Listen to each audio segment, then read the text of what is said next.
கர்த்தருக்கு பிரியமானவர்களே, கர்த்தர் இன்றைக்கு உங்களோட பேசவிருக்கும் வார்த்தையை கேட்கலாமா? ஆதியாகமம் 5ஆம் அதிகாரம் 24ஆம் வசனம். ஏனோக்கு தேவனோடே சஞ்சரித்து கொண்டிருக்கையில் காணப்படாமற் போனான், தேவன் அவனை எடுத்துக்கொண்டார். எனக்கு பிரியமான தேவ பிள்ளைகளே, தேவனோடு சஞ்சரித்தான் என்பதில் ஆழமான அநேக அர்த்தங்கள் இருக்கிறது. அதாவது தேவனோடு நடந்தான் என்பது ஏதோ ஒரு நாளில் நடக்கிற காரியம் அல்ல. ஒவ்வொரு நாளும் அவரை நினைத்து அவருடைய சுத்தத்தின்படி வாழுகிற வாழ்க்கையை அது குறிக்கிறது. நடக்கிறது என்பது தொடர்ச்சியான நெருக்கத்தையும் இங்கே காட்டுகிறது. இன்னொரு காரியத்தை பாருங்கள், அவனுக்கும் பிள்ளைகள் எல்லாம் இருந்தார்கள். அந்த குடும்ப வாழ்க்கையின் மத்தியிலும் ஆண்டவருக்கு அவன் முதலிடத்தை கொடுத்ததை பாருங்கள். அவனுக்கு பொறுப்புகள் அதிகம் இருந்தது.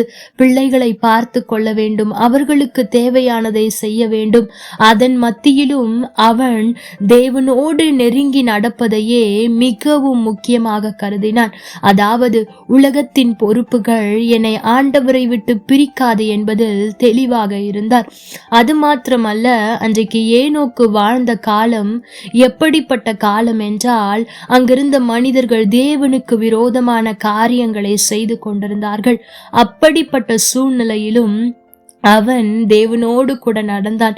அவர்கள் இப்படி நடக்கிறார்களே, உலகத்தில் எல்லாரும் சந்தோஷமா இருக்கிறார்களே என்று அவன் உலக ஆசையையோ உலக சந்தோஷத்தையோ காணாமல் ஆண்டவரோடு நெருங்கி இருப்பதில் வருகிற சந்தோஷத்தை பார்த்ததினால் அந்த தீமையான காலத்திலும் அவனோடு நடந்தான்.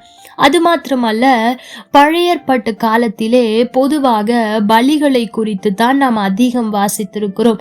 எலியா இப்படியாய் பலியிட்டார், இவ்வளவு சாதனைகளை செய்தார் என்றுதான் நாம் வாசித்திருக்கிறோம். ஆனால் ஏனோக்குடைய விஷயத்தில் ஆண்டவர் பலியை குறிப்பிடவில்லை, அவன் என்ன சாதனைகளை செய்தான் என்று குறிப்பிடவில்லை. மாறாக அவன் என்னோடு கூட நடந்தான் என்பதை இங்கே குறிப்பிடப்பட்டிருக்கிறது. அப்படி என்றால் அர்த்தம் என்ன? ஆண்டவருக்கு பலியை பார்க்கிலும், அவருக்காக அரிய பெரிய காரியங்களை செய்வதை பார்க்கிலும் ஆண்டவரோடு நடப்பதுதான் முக்கியம். அதைத்தான் ஆண்டவர் விரும்புகிறார் என்பது எவ்வளவு தெளிவாகிறது பாருங்கள். அதாவது ஆண்டவர் சாதனைகளை அல்ல, உறவையை எதிர்பார்க்கிறார். ஆம், எனக்கு பிரியமான தேவ பிள்ளைகளே, இன்றைக்கும் நாம் இந்த ஏனோக்கை போல வாழ வேண்டும் என்று ஆண்டவர் விரும்புகிறார்.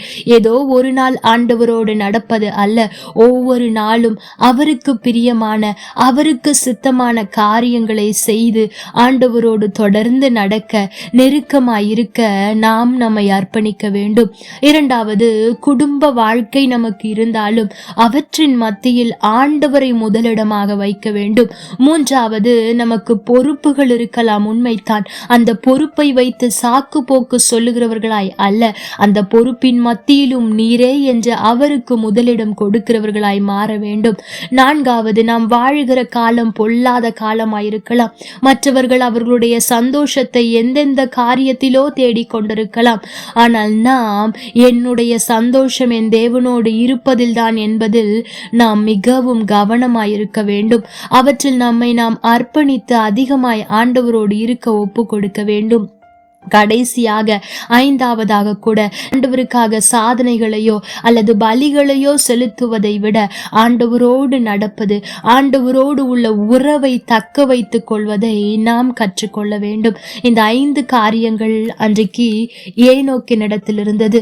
அவன் தேவனோடு நடந்தார், தேவன் அவனை எடுத்துக்கொண்டார்.